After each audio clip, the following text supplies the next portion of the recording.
ছাত্রছাত্রী, বয়স্ক, বৃদ্ধ, পুরুষ, মহিলা সবাইকে সালাম জানাচ্ছি। আসসালামু আলাইকুম। শুরুতেই স্মরণ করছি মুক্তিযুদ্ধের লাখো লাখো শহীদ এবং গত জুলাই আগস্ট মাসে ফ্যাসিবাদের বিরুদ্ধে ছাত্র শ্রমিক জনতার অভ্যুত্থানে নিহত সকল শহীদকে। সবাইকে জানাচ্ছি আমার সশ্রদ্ধ সালাম ও গভীর শ্রদ্ধা। আরও স্মরণ করছি তাদের, ফ্যাসিবাদী শক্তির বিরুদ্ধে লড়াই করে যারা আহত হয়েছে, পঙ্গুত্ব বরণ করেছে, চোখের দৃষ্টি হারিয়েছে, যারা 9 দফা নিয়ে দাঁড়িয়েছে, যারা 1 দফা নিয়ে দাঁড়িয়েছে, যারা দেশকে এক হিংস্র স্বৈরাচারের হাত থেকে বাঁচিয়েছে। কৃতজ্ঞ চিত্তে স্মরণ করছি আপনাদের ভাই বোনদের, আপনাদের সন্তানদের যারা এই বিপ্লবে অংশগ্রহণ করেছে। আমরা অন্তর্বর্তীকালীন সরকারের প্রথম 100 দিন অতিক্রম করলাম। আপনারা জানেন কি কঠিন এক পরিস্থিতিতে আমাদের দায়িত্ব গ্রহণ করতে হয়েছে। ছাত্র শ্রমিক জনতার অভূতপূর্ব গণ অভ্যুত্থানের পর ফ্যাসিস্ট সরকার প্রধান পালিয়ে গেলে দেশ সরকার শূন্য হয় সাময়িকভাবে। পুলিশ প্রশাসন এ সময় সম্পূর্ণ নিষ্ক্রিয় হয়ে পড়লে উদ্বেগজনক এক পরিস্থিতির সৃষ্টি হয়। স্বৈরশাসনে বিপর্যস্ত এই দেশকে আমাদের সবাইকে মিলে পুনর্গঠন করতে হচ্ছে। জুলাই আগস্ট বিপ্লবের পর আমরা এমন একটি দেশ হাতে পেয়েছি যার সর্বত্র ছিল বিশৃঙ্খলা। স্বৈরশাসন টিকিয়ে রাখতে আইনশৃঙ্খলা বাহিনীকে জনগণের মুখোমুখি দাঁড় করিয়ে দেওয়া হয়েছিল। বিপ্লব চলাকালে প্রায় 1,500 ছাত্র শ্রমিক জনতার শহীদে মৃত্যু হয়। আমাদের সরকার প্রতিটি মৃত্যুর তথ্য অত্যন্ত যত্নের সাথে জোগাড় করছে। এই বিপ্লবে আহত হয়েছে 19,931 জন। আহতদের জন্য ঢাকার 13টি হাসপাতাল সহ বিভিন্ন বিশেষায়িত হাসপাতালে চিকিৎসার ব্যবস্থা করা হয়েছে। প্রতিদিনই তালিকায় আরও নতুন নতুন শহীদের তথ্য যোগ হচ্ছে, যারা স্বৈরাচারের আক্রোশের শিকার হয়ে এই পৃথিবী ছেড়ে চলে গেছেন। প্রতিটি হত্যার বিচার আমরা করবই।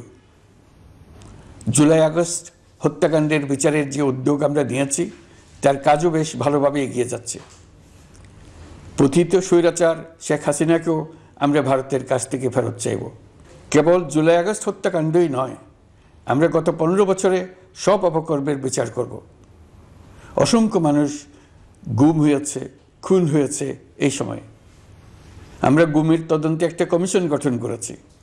কমিশন প্রধান আমাকে জানিয়েছেন অক্টোবর পর্যন্ত তারা 1600 গুমের তথ্য পেয়েছেন। তাদের ধারণা এই সংখ্যা 3,500 ছাড়িয়ে যাবে। অনেকেই কমিশনের কাছে গুমের অভিযোগ করতে ভয় পাচ্ছেন এই ভেবে যে অভিযুক্ত ব্যক্তিদের দ্বারা তারা আবার আক্রান্ত হতে পারেন, ক্ষতিগ্রস্ত হতে পারেন। আমি আপনাদের আশ্বস্ত করতে চাই, আপনারা দ্বিধাহীন চিত্তে কমিশনকে আপনাদের অভিযোগ জানান। কারো সাধ্য নাই আপনাদের গায়ে আবার হাত দেয়। গুম কমিশনের সদস্যদের কাছে ভুক্তভোগীদের যে বিবরণ আমরা পেয়েছি তা অত্যন্ত মর্মান্তিক। জুলাই আগস্টের বিপ্লবের পর ছাত্রছাত্রীরা শহর বন্দরের দেয়ালে দেয়ালে তাদের মনের কথা লিখেছে। তাদেরও আগে যারা গুমের শিকার হয়েছে প্রতিটি গোপন আস্তানার দেয়ালে দেয়ালে তারা লিখে গেছেন তাদের কষ্টের মর্মস্পর্শী বিবরণ। তাদের এইসব কষ্টের কথা শুনে আমাদের হৃদয় কেঁপে উঠেছে। এসবের সঙ্গে জড়িতদের আমরা বিচারের কাঠগড়ায় দাঁড় করাবই। অভিযুক্ত যত শক্তিশালী হোক, যে বাহিনীরই হোক, তাকে ছাড় দেওয়ার কোনো সুযোগ নেই। কেবল দেশে নয়, গুম, খুন ও জুলাই আগস্ট গণহত্যার সাথে জড়িতদের আমরা আন্তর্জাতিক আদালতেও বিচারের উদ্যোগ নিয়েছি। ইন্টারন্যাশনাল ক্রিমিনাল কোর্টের প্রধান কৌশলী করিম খানের সঙ্গে আমার এই ব্যাপারে ইতিমধ্যে কথা হয়েছে। আইনশৃঙ্খলা রক্ষাকারী বাহিনীগুলোর কোনো সদস্য কিংবা অন্য কেউ যাতে হত্যা, গুমসহ এই ধরনের কোনো অপরাধে জড়িয়ে পড়তে না পারে, এই জন্য আমরা গুম বিরোধী আন্তর্জাতিক সনদে স্বাক্ষর করেছি। আপনারা দেখেছেন জাতিসংঘের আন্তর্জাতিক মানবাধিকার বিষয়ক হাই কমিশনার ফলকার তুর্ক সম্প্রতি বাংলাদেশ সফর করেছেন। জাতিসংঘ জুলাই আগস্ট হত্যাকাণ্ডের তদন্তে আমাদের সহযোগিতার হাত বাড়িয়ে দিয়েছেন। ডিসেম্বর প্রথম সপ্তাহে তারা আমাদেরকে তাদের রিপোর্ট হস্তান্তর করার প্রতিশ্রুতি দিয়েছে। অতীতের গুমের ঘটনাগুলো তদন্ত কাজেও আমরা নিয়মিত তাদের সঙ্গে যোগাযোগ রক্ষা করে চলেছি। মানবাধিকার রক্ষায় সহযোগিতা করতে ঢাকায় তারা তাদের জনবল বাড়ানোর প্রস্তাব দিয়েছে। আমরা এই প্রস্তাব গ্রহণ করেছি। প্রিয় দেশবাসী, আমি আগেও জানিয়েছি, আবারও জানাচ্ছি, গণ অভ্যুত্থানে সকল শহীদদের পরিবারকে পুনর্বাসন করা হবে, একজনও বাদ যাবে না। সকল আহত শিক্ষার্থী, শ্রমিক, জনতার চিকিৎসার সম্পূর্ণ ব্যয় সরকার বহন করবে।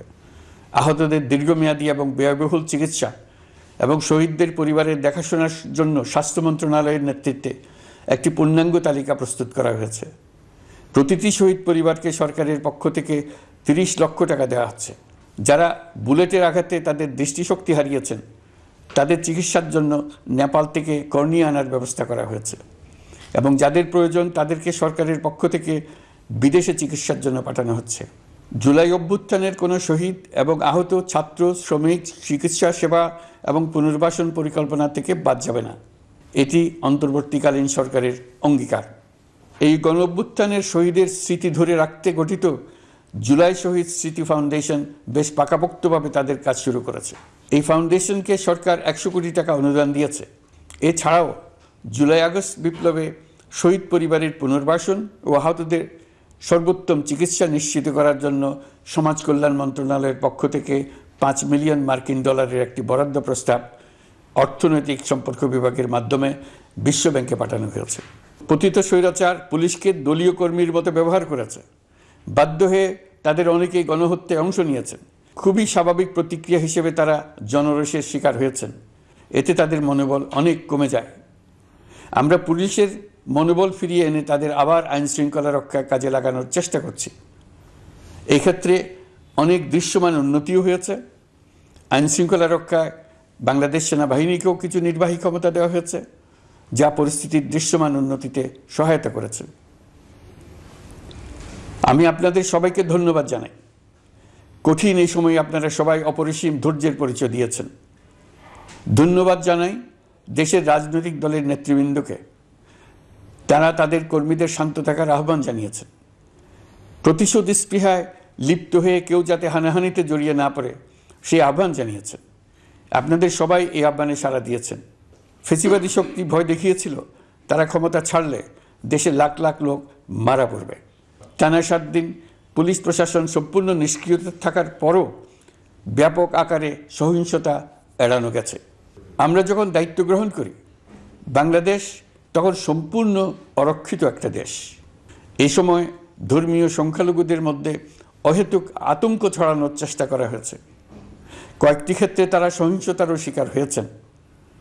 কিন্তু এটা নিয়ে যেসব প্রচারণা হয়েছে তা ছিল সম্পূর্ণ অতিরঞ্জিত। অল্প যে সমস্ত সহিংসতার ঘটনা ঘটেছে তার মূল কারণ ছিল রাজনৈতিক। কিন্তু এইসব ঘটনাকে ধর্মীয় আবরণ দিয়ে বাংলাদেশকে নতুন করে অস্থিতিশীল করে তোলার চেষ্টা করা হয়েছে। আপনাদের সবার সহযোগিতায় আমরা দৃঢ়ভাবে এই পরিস্থিতি সামাল দিয়েছি। আমাদের দায়িত্ব গ্রহণের 2 মাসের মাথায় দেশের দুর্গাপূজা উদযাপিত হয়েছে প্রায় 32,000 পূজা মণ্ডপে। দুর্গাপূজা উপলক্ষে নির্বাহী আদেশে একদিন অতিরিক্ত ছুটি ঘোষণা করা হয়, যা উৎসবের আমেজকে অনেক গুণ বাড়িয়ে দেয়। দুর্গাপূজাকে ঘিরে আমরা ব্যাপক নিরাপত্তা প্রস্তুতি নিই, যার ফলে দেশের হিন্দু সম্প্রদায় নির্বিঘ্নে তাদের উৎসব পালন করেছে। আমরা দায়িত্বে আসার পর যে অল্প কিছু ক্ষেত্রে তারা সহিংসতার শিকার হয়েছেন, আমরা তার প্রতিটি ঘটনার তদন্ত করেছি। শুধু হিন্দু সম্প্রদায় নয়, দেশের কোনো মানুষই যাতে কোনো রকম সহিংসতার শিকার না হয় সেই জন্য আমরা যথাসাধ্য চেষ্টা করছি এবং সবসময় সে চেষ্টা করে যেতে থাকব। আপনারা জানেন, চলতি বছর বাংলাদেশের বিভিন্ন অঞ্চলে 6টি বন্যা হয়েছে। আপনাদের সবার সহযোগিতায় আমরা এই বন্যা মোকাবেলা করেছি। বাংলাদেশের দেশপ্রেমিক সশস্ত্র বাহিনী বন্যা মোকাবেলায় জনগণের সাথে কাঁধে কাঁধ মিলিয়ে কাজ করেছে। বন্যা মোকাবেলা ও বন্যা পরবর্তী পুনর্বাসনের লক্ষ্যে বিশ্বব্যাংকের $250 মিলিয়ন অনুদান এবং স্থানীয় অনুদানের মাধ্যমে 100 কোটি টাকারও বেশি অর্থ সংগ্রহ করা হয়েছে। বন্যার ফলে অনেক জায়গায় ফসলহানি হয়েছে, ব্যাহত হয়েছে পণ্য সরবরাহ শৃঙ্খল। বন্যা পরবর্তী সময়ে বাজারে শাকসবজি সহ নিত্য প্রয়োজনীয় পণ্যের দাম বেড়েছে, ফলে আপনাদের কষ্ট হয়েছে। নিত্য পণ্যের দাম সহনীয় পর্যায়ে রাখতে আমরা যথাসাধ্য চেষ্টা করছি। বাজারে ডিমের সরবরাহ বাড়ানোর জন্য আমরা 9.5 কোটি ডিম আমদানির অনুমতি দিয়েছি। এই জন্য প্রয়োজনীয় শুল্ক ছাড়ও দেওয়া হয়েছে। মধ্যস্বত্বভোগীদের দৌরাত্ম্য কমিয়ে ডিমের উৎপাদকরা যাতে সরাসরি বাজারে ডিম সরবরাহ করতে পারে সেই উদ্যোগও নেওয়া হয়েছে। মানুষ যাতে স্বল্প মূল্যে কৃষিপণ্য কিনতে পারে সেজন্য রাজধানী সহ বিভিন্ন স্পটে সরকারি কিছু পণ্য বিক্রি করা হচ্ছে। টিসিবির মাধ্যমে 1 কোটি নিম্ন আয়ের ফ্যামিলি কার্ডের মধ্যে 57 লাখকে স্মার্ট কার্ডে রূপান্তরিত করা হয়েছে। বন্যার ফলে চালের উৎপাদন ব্যাহত হওয়ায় চাল আমদানিতে শুল্ক ছাড় দেওয়া হয়েছে। আসন্ন রমজানে নিত্য প্রয়োজনীয় দ্রব্যের সরবরাহ এবং দাম যাতে স্বাভাবিক থাকে এই জন্য সরকারের বিভিন্ন কর্তৃপক্ষ ব্যবসায়ীদের সাথে নিয়মিত বৈঠক করে যাচ্ছে। দ্রব্যমূল্য নিয়ে আমাদের কোনো লুকোছাপা নেই। মূল্যস্ফীতির পূর্ণ তথ্য জনগণের সামনে তুলে ধরা হচ্ছে। মূল্যস্ফীতি রোধে উচ্চ সুদের হার নির্ধারণ সহ একাধিক নীতিগত সিদ্ধান্ত নেওয়া হয়েছে, যার মধ্যে রয়েছে শস্য আমদানিতে এলসি সীমা অপসারণ এবং সরবরাহ চেইন সংক্ষিপ্ত করা। সামান্য হলেও জ্বালানি তেলের মূল্য কমানো হয়েছে। শিল্প কারখানায় গ্যাসের সরবরাহ বাড়ানোর উদ্যোগ নেওয়া হয়েছে যাতে স্থানীয় পর্যায়ে উৎপাদন ব্যাহত না হয় এবং রপ্তানি ক্ষতিগ্রস্ত না হয়। গণশুনানি ছাড়া নির্বাহী আদেশে বিদ্যুৎ গ্যাসের দাম না বাড়ানোর সিদ্ধান্ত নেওয়া হয়েছে। পরিবহন খাতে চাঁদাবাজি বন্ধের চেষ্টা করা হচ্ছে। আমরা আশা করি বাজারে পণ্যমূল্য কমিয়ে আনতে এটা ভূমিকা রাখবে। নেপাল থেকে পানি বিদ্যুৎ বাংলাদেশে আনার ব্যবস্থা করা হয়েছে। দৈনন্দিন রাষ্ট্র পরিচালনার পাশাপাশি আমাদের ভবিষ্যতের বাংলাদেশ বিনির্মাণের কথাও ভাবতে হচ্ছে। আপনারা সবাই জানেন আমাদের সবচেয়ে গুরুত্বপূর্ণ কাজ হচ্ছে একটি অবাধ সুষ্ঠু নির্বাচন আয়োজনের মধ্য দিয়ে নির্বাচিত সরকারের কাছে দায়িত্ব হস্তান্তর। আমরা রাজনৈতিক দলগুলোর সঙ্গে আমাদের নিয়মিত যোগাযোগ অব্যাহত রেখেছি। বিভিন্ন ইস্যুতে তাদের মতামত নিয়ে যাচ্ছি। সরকারের সিদ্ধান্ত গ্রহণে এসব মতামত অনেকাংশে প্রতিফলিত হচ্ছে।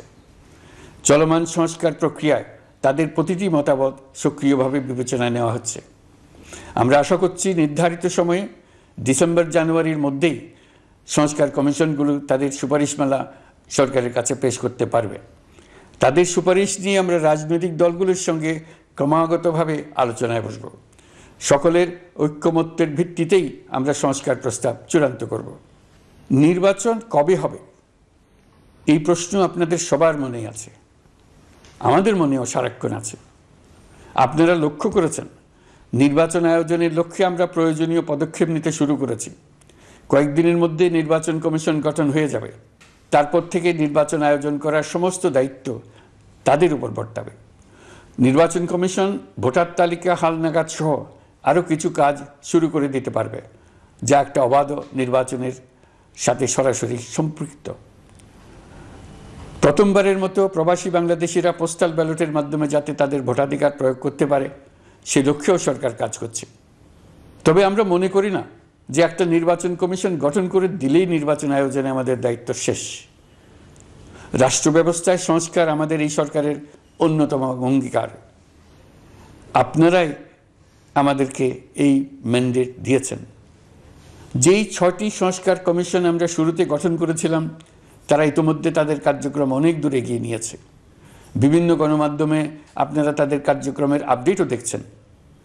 কয়েকটি সংস্কার কমিশন ডিজিটাল প্ল্যাটফর্ম গঠন করেছে। আমার অনুরোধ আপনারা এই প্ল্যাটফর্মে উৎসাহ সহকারে আপনাদের মতামত জানাতে থাকুন। প্রথম 6টি সংস্কার কমিশনের মধ্যে একটি হলো নির্বাচন সংস্কার কমিশন। নির্বাচন অনুষ্ঠানের জন্য এই কমিশনের সুপারিশমালা অত্যন্ত জরুরি। তাদের প্ল্যাটফর্মে যান, আপনার মতামত খোলাখুলিভাবে তুলে ধরুন। আপনি দেশের মালিক, আপনি বলে দিন আপনি কি চান, কিভাবে চান। নির্বাচন নিয়ে আপনাদের সকল বক্তব্য বিনা দ্বিধায় বলতে থাকুন। আপনার মনের কথা তুলে ধরুন। আমার অনুরোধ সংস্কারের কথাটাও একই সঙ্গে বলুন। সংস্কারকে পাশ কাটিয়ে যাবেন না, নির্বাচনের কথা বলার সঙ্গে নির্বাচন ও অন্যান্য ক্ষেত্রে সংস্কারের কথাটিও বলুন। সংস্কার হলো জাতির দীর্ঘমেয়াদী জীবনী শক্তি। সংস্কার জাতিকে, বিশেষ করে আমাদের তরুণ তরুণীদের নতুন পৃথিবী সৃষ্টির সুযোগ দেবে, জাতিকে বঞ্চিত করবেন না। নির্বাচন আয়োজনে যে সংস্কার কমিশনের সুপারিশমালায় রাজনৈতিক দলসমূহ এবং দেশের সকল মানুষের মতামত অপরিহার্য, সেই কমিশন হলো সংবিধান সংস্কার কমিশন। এই সুপারিশমালার যে অংশ সকলের কাছে গ্রহণযোগ্য হবে তার ভিত্তিতে নির্বাচনী আইন সংশোধন করতে হবে। সমান্তরালভাবে ভোটার তালিকাও হালনাগাদ করার প্রক্রিয়া চলতে থাকবে। আমি নিশ্চিত নই সংস্কার প্রস্তাবসমূহ বাস্তবায়নের সুযোগ আমরা কতটুকু পাব, তবে আমি আপনাদের কথা দিচ্ছি, আপনারা সুযোগ দিলে প্রয়োজনীয় কিছু অত্যাবশ্যকীয় সংস্কার কাজ শেষ করেই আমরা আপনাদের কাঙ্ক্ষিত নির্বাচন আয়োজন করব। ততদিন পর্যন্ত আমি আপনাদের ধৈর্য ধারণ করার অনুরোধ করব। আমরা চাইব আমরা যেন এমন একটি নির্বাচন ব্যবস্থা সৃষ্টি করতে পারি যা যুগ যুগ ধরে অনুসরণ করা যাবে। এর ফলে সাংবৎসরিক রাজনৈতিক সংকট থেকে আমাদের দেশ রক্ষা পাবে। এই জন্য প্রয়োজনীয় সময়টুকু আমি আপনাদের কাছ থেকে চেয়ে নিচ্ছি। নির্বাচনী সংস্কারের সিদ্ধান্ত হয়ে গেলে খুব দ্রুত আপনারা নির্বাচনের রোডম্যাপও পেয়ে যাবেন। অন্তর্বর্তী সরকার সৃষ্টি হয়েছে রাজনীতিকে নীতির কাঠামোয় আনার জন্য এবং রাজনীতির জন্য নতুন পরিবেশ সৃষ্টির নিবিড় আকাঙ্ক্ষা থেকে। এই আকাঙ্ক্ষা পূরণ করা থেকে জাতিকে বঞ্চিত করবেন না। নির্বাচনের ট্রেন যাত্রা শুরু করেছে, এটা আর থামবে না, কিন্তু যেতে যেতে আমাদের অনেকগুলো কাজ সেরে ফেলতে হবে। এই ট্রেন শেষ স্টেশনে কখন পৌঁছবে সেটা নির্ভর করবে কত তাড়াতাড়ি আমরা তার জন্য রেল লাইনগুলো বসিয়ে দিতে পারি, আর তা হবে রাজনৈতিক দলসমূহের ঐক্যমত্যের মাধ্যমে। ইতিমধ্যে অন্যান্য সংস্কার কমিশনের সুপারিশমালা নিয়ে আলাপ চলতে থাকবে। নির্বাচন ছাড়াও আরও গুরুত্বপূর্ণ সংস্কার করার ব্যাপারে ঐক্যমত গঠনের জন্য অতিরিক্ত সময় প্রয়োজন হতে পারে। দেশবাসীর কাছে, বিশেষ করে রাজনৈতিক দলগুলির কাছে আমরা ক্রমাগতভাবে প্রশ্ন তুলতে থাকব, কী কী সংস্কার নির্বাচনের আগে আপনারা করে নিতে চান। নির্বাচনের আয়োজন চলাকালীন কিছু সংস্কার হতে পারে। সংস্কারের জন্য নির্বাচনকে কয়েক মাস বিলম্বিতও করা যেতে পারে। আমরা দুদিন পরে চলে যাব, কিন্তু আমাদের মাধ্যমে জাতির জন্য যে ঐতিহাসিক সুযোগ সৃষ্টি হলো, সেই সুযোগটা যেন কোনো রকমই হাতছাড়া করে না দিই, এটার ব্যাপারে দৃঢ় থাকার জন্য আমি দলমত, নারী পুরুষ, ধর্ম, তরুণ, বৃদ্ধ, ছাত্র, ব্যবসায়ী, শ্রমিক, কৃষক নির্বিশেষে সবার কাছে আহ্বান জানাচ্ছি। আশা করি আপনারা আমার এই আবেদন গ্রহণ করবেন।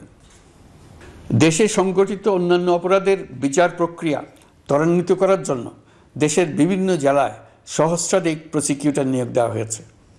হাইকোর্টে ইতিমধ্যে নিয়োগ দেওয়া হয়েছে 23 জন নতুন বিচারক। বিচার বিভাগকে ঘুষ ও দুর্নীতিমুক্ত করার জন্য সম্ভব সব ধরনের চেষ্টাই করা হচ্ছে। বিচারপতিদের নিয়মতান্ত্রিক উপায়ে শাস্তিমূলক ব্যবস্থা গ্রহণের জন্য সুপ্রিম জুডিশিয়াল কাউন্সিল পুনর্বহাল করা হয়েছে। শুধু বিচার বিভাগই নয়, সর্বগ্রাসী দুর্নীতির হাত থেকে দেশের সব খাতকেই রক্ষা করতে আমরা সচেষ্ট হয়েছি। দুর্নীতি দমন কমিশন পুনর্গঠনের কাজ প্রায় শেষ পর্যায়ে। দুর্নীতি ও অর্থ পাচারে অভিযুক্ত প্রভাবশালী 150 ব্যক্তির তালিকা তৈরি এবং 79 জনের বিরুদ্ধে অনুসন্ধান শুরু হয়েছে। 15% হারে আয়কর পরিশোধ করে অপ্রদর্শিত পরিসম্পদ অর্থাৎ কালো টাকা সাদা করার বিধান বাতিল করা হয়েছে। সরকারি কার্যক্রমকে গতিশীল করতে বিভিন্ন পর্যায়ের 19,084 জন কর্মকর্তা কর্মচারীকে পদোন্নতি, 13,429 জনকে বদলি এবং 12,636 জনের বিরুদ্ধে শাস্তিমূলক ব্যবস্থা গ্রহণ করা হয়েছে। সাংবিধানিক প্রতিষ্ঠান পাবলিক সার্ভিস কমিশন পুনর্গঠন করা হয়েছে। কুখ্যাত সাইবার সিকিউরিটি আইন বাতিলের নীতিগত সিদ্ধান্ত হয়েছে। এই আইনের অধীনে হওয়া যেসব মামলা মানুষের মত প্রকাশের অধিকারের সাথে সম্পর্কিত সেগুলো প্রত্যাহার করা হয়েছে। এছাড়াও 133টি আইন বিধিবিধান তৈরি ও সংশোধন করা হয়েছে। 353টি গুরুত্বপূর্ণ নীতি নির্ধারণের সিদ্ধান্ত গ্রহণ করা হয়েছে। ছাত্রছাত্রীদের দাবি মেনে ইতিমধ্যে সরকারি চাকরির বয়সসীমা 32-এ উন্নীত করা হয়েছে। আমরা জানি আমাদের কাছে আপনাদের আরও অনেক দাবি দেওয়া আছে। দীর্ঘদিনের অপশাসন, অত্যাচার, অনাচারের ফলে আপনাদের মনে অনেক ক্ষোভ পঞ্জীভূত হয়েছে। দেশে বাক স্বাধীনতা না থাকায় আমরা কেউ আমাদের মতামত, দাবি দাওয়া প্রকাশ করতে পারিনি। আমরা আপনাদের প্রতিটি দাবির প্রতি সহানুভূতিশীল। আমরা ধৈর্য সহকারে আপনাদের কথা শুনতে চাই, কিন্তু সেজন্য আপনারা সড়ক অবরোধ করে জনদুর্ভোগ সৃষ্টি করলে আমাদের সকলেরই অসুবিধা হয়। আমাদের একান্ত অনুরোধ, আপনারা নির্দিষ্ট চ্যানেল মেনটেন করে আপনাদের দাবি দেওয়া পেশ করবেন। আমাদের বৃহৎ রপ্তানি পণ্য গার্মেন্টস শিল্পে গত কিছুদিন ব্যাপক অস্থিরতা বিরাজ করছে। ফ্যাসিস্ট সরকারের সুবিধাভোগী বেশ কিছু গার্মেন্টস মালিক পালিয়ে যাওয়ায় শ্রমিকদের বেতন ভাতা নিয়ে অনিশ্চয়তা তৈরি হয়েছে। অন্য অনেক কারখানাও শ্রমিকদের ন্যায্য বেতন সহ অন্যান্য সুবিধা থেকে বঞ্চিত ছিল। শ্রমিকরা তাদের দীর্ঘদিনের বঞ্চনার প্রতিবাদ জানাতে এবং অনিশ্চয়তা থেকে মুক্তি পেতে রাস্তায় নেমে আসে। আমরা তাদের কথা শুনেছি, তাদের আলোচনার টেবিলে নিয়ে আসতে পেরেছি। আমরা অত্যন্ত আনন্দিত যে মালিক শ্রমিকের মধ্যে 18 দফার একটা ব্যাপক ভিত্তিক চুক্তি স্বাক্ষরিত হয়েছে। বড় ধরনের কোনো সহিংসতা ছাড়াই আমরা শ্রমিক অসন্তোষ নিরসন করতে পেরেছি। তারা আবার উৎপাদনে ফিরেছে। এতে প্রাণ ফিরে পেয়েছে বাংলাদেশের রপ্তানিমুখী এই শিল্প। নানা প্রতিকূলতা সত্ত্বেও অক্টোবর মাসে আমাদের রপ্তানিতে প্রবৃদ্ধি হয়েছে প্রায় 21%। আমরা যখন কাজ শুরু করেছি দেশের অর্থনীতি ছিল বিপর্যস্ত। বৈদেশিক মুদ্রার রিজার্ভ ছিল তলানিতে। আসার কথা, এই রিজার্ভ পরিস্থিতি এখন উন্নতির পথে। গত 3 মাসে রিজার্ভে কোনো রকম হাত না দিয়েই আমরা প্রায় $2 বিলিয়ন বৈদেশিক ঋণ শোধ করতে পেরেছি। জ্বালানি তেল আমদানিতে পুঞ্জীভূত বকেয়ার পরিমাণ $478 মিলিয়ন হতে কমিয়ে $160 মিলিয়ন আনতে পেরেছি। অর্থনীতি পুনরুদ্ধারে আমরা সর্বাত্মক চেষ্টা চালিয়ে যাচ্ছি। বিশ্বব্যাংক, IMF সহ বিভিন্ন দাতা সংস্থা ইতিমধ্যে ঋণ ও অনুদান হিসেবে $8 বিলিয়ন দেওয়ার প্রতিশ্রুতি দিয়েছে, যা আমাদের ভঙ্গুর অর্থনীতিকে সচল করতে সক্ষম হবে। পতিত সরকার আমাদের জন্য যে ভঙ্গুর অর্থনৈতিক পরিস্থিতি রেখে গিয়েছে, তাতে রাজস্ব আদায়ে গতি আনতে হিমশিম খেতে হচ্ছে জাতীয় রাজস্ব বোর্ডকে। এর মধ্যেও জুলাইয়ের নেতিবাচক অবস্থা থেকে অক্টোবর নাগাদ রাজস্ব আদায়ে 9.9% প্রবৃদ্ধি অর্জিত হয়েছে। আগের অর্থ বছরের সংশোধিত বাজেটে বিপুল রাজস্ব ঘাটতি ছিল, যে কারণে এবার শুরু থেকেই রাজস্ব আদায়ের লক্ষ্যমাত্রা অনেক বেড়ে যায়। এর ফলে স্বৈরাচার পতনের পরবর্তী 3 মাসে 9.9% রাজস্ব বৃদ্ধির পরেও লক্ষ্যমাত্রার বিপরীতে 23%-এর বেশি ঘাটতি থেকে যায়। রাজস্ব আদায়ের গতি আনতে আমি এখন অনলাইনে আয়কর রিটার্ন জমা দিতে উৎসাহিত করছি।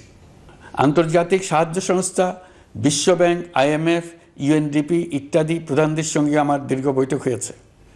তারাও বাংলাদেশকে নতুনভাবে এবং সর্বাত্মকভাবে সাহায্যের জন্য তাদের আগ্রহ ব্যক্ত করেছেন। চীনের পররাষ্ট্রমন্ত্রীর সঙ্গে একান্ত বৈঠকে চীনের পক্ষ থেকে যাবতীয় সাহায্যের আশ্বাস দিয়েছেন। 100 দিন আগে আর্থিক দিক থেকে আমরা যে লণ্ডভণ্ড অবস্থা থেকে যাত্রা শুরু করেছিলাম, সেটা এখন অতীত ইতিহাস হয়ে দাঁড়িয়েছে। এই 100 দিনে অর্থনীতি সবল অবস্থানে চলে আসছে। এটা সম্পূর্ণ নিজস্ব নীতিমালা দিয়ে হয়েছে। বলা বাহুল্য, এখনও আমাদের বন্ধুদের কাছ থেকে যে সাহায্যের আয়োজন হয়েছে তা আসা শুরু করেনি। বন্ধু রাষ্ট্রগুলো শুধু যে আমাদের বড় বড় অঙ্কের সাহায্য দিয়ে আসছে তাই নয়, তারা এই সাহায্য দ্রুততম সময়ে আসা শুরু করবে এই প্রতিশ্রুতিও আমাকে দিয়েছেন। এই সাহায্য আসা শুরু করলে আমাদের অর্থনীতি অত্যন্ত মজবুত এবং আকর্ষণীয় অর্থনীতিতে পরিণত হবে। বিদেশি বিনিয়োগকারীরাও নানা রকম বিনিয়োগে উৎসাহিত হয়ে এগিয়ে আসবে। বিনিয়োগকারীদের সঙ্গে এখন থেকে আমরা আলোচনা শুরু করে দিয়েছি। বিশ্বের রাষ্ট্রপুঞ্জের মজলিসে আমরা এখন সম্মানিত এবং প্রশংসিত দেশের অবস্থানে পৌঁছতে পেরেছি। এর কারণে পরাজিত শক্তি নানা কৌশল করেও তাদের দিকে দৃষ্টি আকর্ষণ করতে পারছে না। তারা নানা চেহারা নিয়ে আপনাদের প্রিয়পাত্র হওয়ার চেষ্টা করছে। পরাজিত শক্তির ষড়যন্ত্র থেকে নিজেকে মুক্ত রাখুন, দেশকে মুক্ত রাখুন। এই ব্যাপারে অনড় থাকুন। এমন কিছু করবেন না যা তাদেরকে উৎসাহিত করতে সাহায্য করে। তাদেরকে সকল দিক থেকে নিরাশ করুন।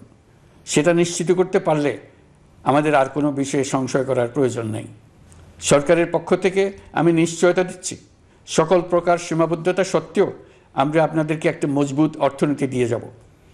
ভবিষ্যতে চলার পথকে সহজগম্য করে যাব। নাগরিক অধিকারসমূহ নিশ্চিত করে যাব। বিপক্ষ শক্তি যত শক্তিশালী হোক, নাশকতার যত রকম উদ্ভট পরিকল্পনাই করুক, সব কিছু নস্যাৎ করার জন্য প্রস্তুত থাকুন। এবার যে মুক্তি আমরা অর্জন করেছি তা আমাদের কাছ থেকে কেউ যেন ছিনিয়ে নিতে না পারে, তার জন্য সর্বমুহূর্তে প্রস্তুত থাকুন। আপনারা জেনেছেন পতিত সরকার ও তার দোসররা প্রতি বছর দেশ থেকে 12 থেকে 15 বিলিয়ন ডলার পাচার করেছে। দুর্নীতি বিরোধী সংস্থা ট্রান্সপারেন্সি ইন্টারন্যাশনাল বাংলাদেশ সম্প্রতি এই তথ্য দিয়েছে। পাচার হয়ে যাওয়া এই অর্থ ফিরিয়ে আনার জন্য সম্ভব সকল ধরনের উদ্যোগ আমরা গ্রহণ করেছি। এই কাজে সফল হতে পারলে আমাদের অর্থনীতি আরও গতি পাবে। এই কাজে আমরা বিভিন্ন আন্তর্জাতিক সাহায্য সংস্থার সাহায্য দিচ্ছি।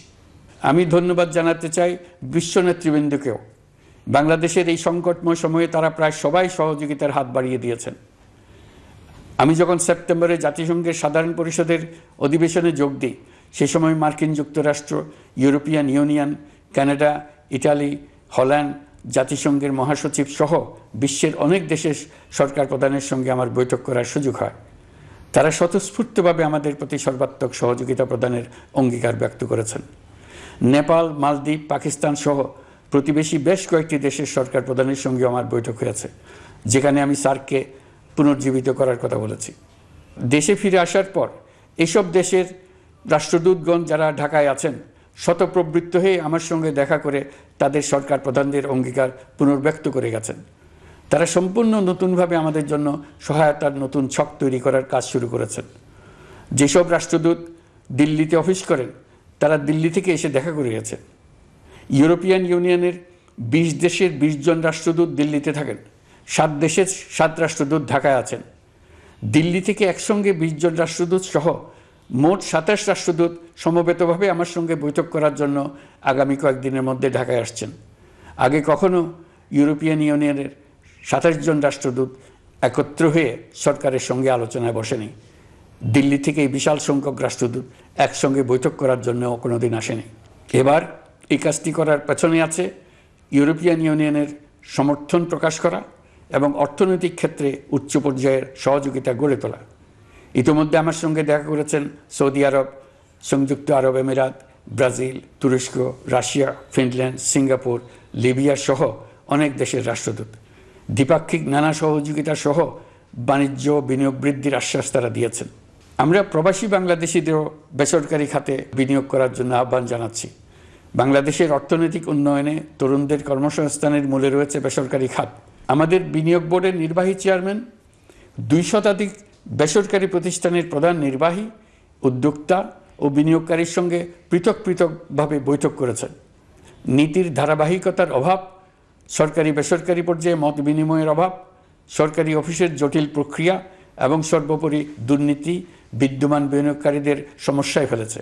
বিনিয়োগকারীদের উদ্বেগ নিরসনে আমরা অনেকগুলো কাজ করেছি। ইতিমধ্যে সত্যিকারের ওয়ান স্টপ সার্ভিস চালু হয়েছে।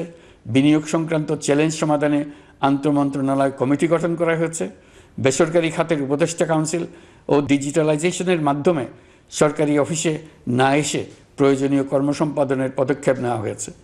বিনিয়োগ উন্নয়ন সংস্থা আমাদের অগ্রগতির বিষয়ে সবাইকে মাসিক ভিত্তিতে আপডেট করে যাচ্ছে। আমরা প্রবাসীদের কল্যাণে কাজ করছি। আমার অনুরোধে সংযুক্ত আরব আমিরাত সাজাপ্রাপ্ত 57 জন সহ অন্যান্য বাংলাদেশিকে মুক্তি দিয়েছে। এইসব বাংলাদেশি যাবজ্জীবন কারাবাসের ঝুঁকি নিয়ে ফেসিবাদের বিপক্ষে প্রতিবাদ করেছিল। বাংলাদেশিরা এরকম প্রতিবাদ আরও অনেক দেশেই করেছেন। আমরা তাদের প্রতি কৃতজ্ঞ। কয়েকদিন আগে বাকুতে সংযুক্ত আরব আমিরাতের প্রেসিডেন্ট জনাব শেখ মোহাম্মদ বিন জায়েদ আল নাহিয়ানের সঙ্গে আমার কথা হয়েছে। তাকে বাংলাদেশের পক্ষ থেকে ধন্যবাদ জানিয়েছি। তিনি বলেছেন বাংলাদেশের জন্য যে কোনো সাহায্য লাগলে আমি যেন তাকে জানাই। প্রবাসীদের কল্যাণে আমাদের সরকার সম্ভব সব ধরনের উদ্যোগ গ্রহণ করে যাচ্ছে। আপনারা জানেন মালয়েশিয়ার প্রধানমন্ত্রী আনোয়ার ইব্রাহিম সম্প্রতি বাংলাদেশ সফর করেছেন।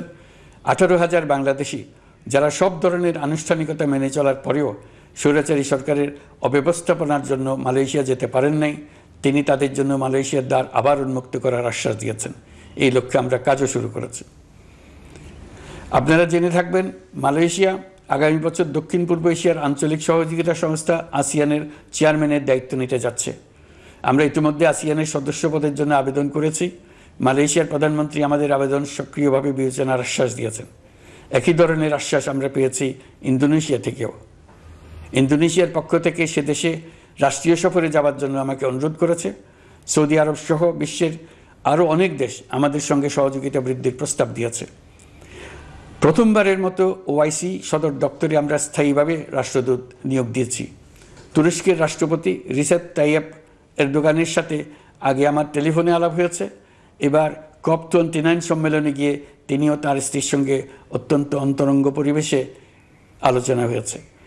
বাংলাদেশের প্রতি তার বিশেষ সমর্থনের কথা তিনি বারবার প্রকাশ করেছেন। তুরস্কের একটি বাণিজ্য প্রতিনিধি দল ইতিমধ্যে বাংলাদেশ সফর করেছে। তুরস্ক এদেশের সঙ্গে অর্থনৈতিক সম্পর্ক উন্নয়নের জন্য টার্কিশ ইনভেস্টমেন্ট অথরিটি বা তিকা একটি অফিস ঢাকায় স্থাপনের জন্য ঘোষণা দিয়েছে। এর মাধ্যমে তুরস্কের বিনিয়োগ ও বাণিজ্য বৃদ্ধির উদ্যোগ নেওয়া হবে। এ উদ্দেশ্যে চলতি মাসে একটি উচ্চ ক্ষমতা সম্পন্ন দল তুরস্ক থেকে বাংলাদেশে আসছেন। প্রিয় দেশবাসী, নতুন হজ প্যাকেজ ঘোষণা করা হয়েছে। তাতে হজের ব্যয় 1 লাখ টাকারও বেশি কমিয়ে আনা হয়েছে।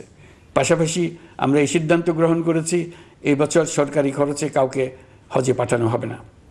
আমরা নতুন বাংলাদেশকে একটা পরিবেশ বান্ধব এবং জীব বৈচিত্র্যময় দেশ হিসেবে গড়ে তোলার উদ্যোগ নিয়েছি।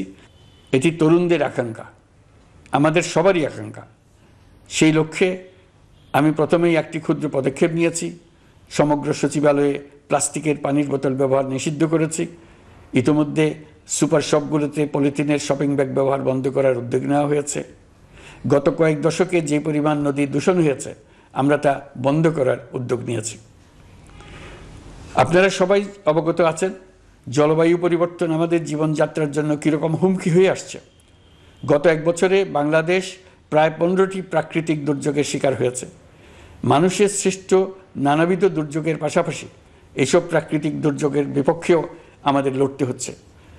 আজারবাইজানে জলবায়ু সম্মেলনে বিশ্ব নেতৃবৃন্দকে আমি আমার উদ্যোগের কথা জানিয়েছি।